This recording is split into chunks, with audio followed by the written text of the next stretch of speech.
Hi guys, so for today we are going to make one of my favorite rice dishes. There's already a video for it here, but I want to update this with some tips and some new things that I add to my jollof just to make it the way I enjoy it and the way some people have enjoyed it. So let's start. For starters, we are going to blend these vegetables here. I like my jollof with a variety of peppers. So I have some green bell pepper, some red pepper, and some jalapeno, and some onions and tomatoes, ginger, and garlic. If you don't have jalapeno, you can go ahead and just add the green bell pepper and whatever bell peppers you have available with the hot peppers. The hot peppers are very key to jollof rice, especially if you like spicy jollof rice. And I have here my tomato paste, my sliced onions, my parsley, bay leaf, some dry herbs, some seasoning salt, curry powder, the rice, and the oil. For your jollof rice, honestly, I think the pot you use is also key because jollof rice tends to burn at the bottom, which is normal. And even though some people prefer the burnt part, some people don't. If you use a non-stick pan and the jollof rice starts to burn at the bottom, when you stir, it's going to mix with the cooked jollof rice, and once you're done, you're going to end up having jollof with some black spots in it. Some people will not like that, some people don't mind.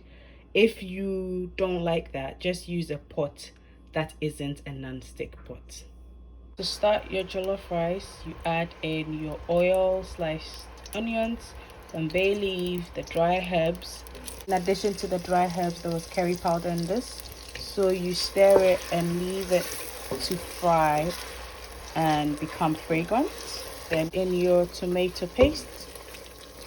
After our tomato paste has dissolved into the oil and onions, you pour in your blended ingredients. Mix your blender a little bit and pour the water into the sauce.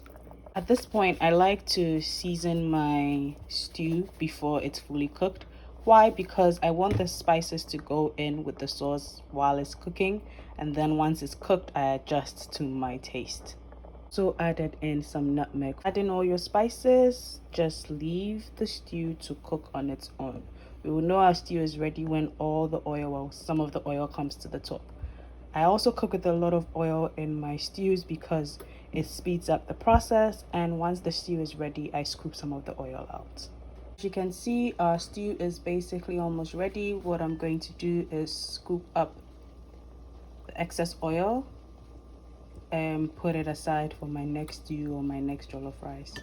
Then I'm going to adjust the seasoning to my taste. Maggi cube, and I'm adding this onga stew spice that I brought from Ghana.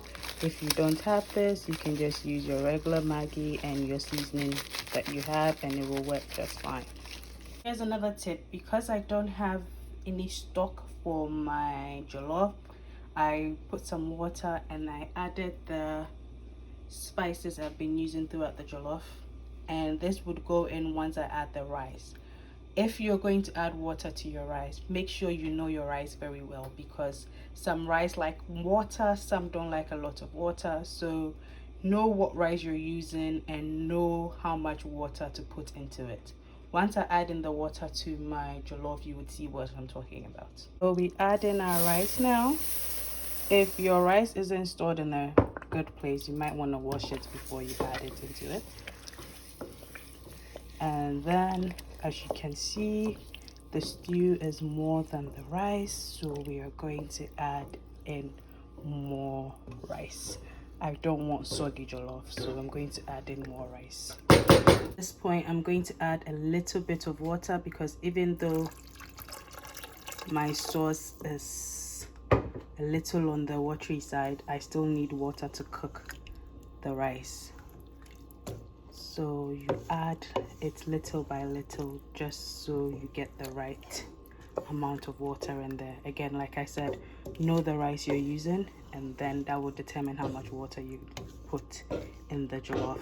My rice doesn't like a lot of water, so once I stir my rice and gives me this sort of consistency, covering this with a foil, and after 30 minutes I will do my first stir. After 30 minutes I'm going to do my first stir. I don't stir my jollof a lot because I want the steam to cook it, and also I don't want it to break apart and become like, I don't want to use the word, but I don't want it to break apart. And if you're going to stir, if you have a fork, you can use that to stir, but because I'm not stirring a lot, I'm using my wooden spoon. And there you have it, y'all. Jollof.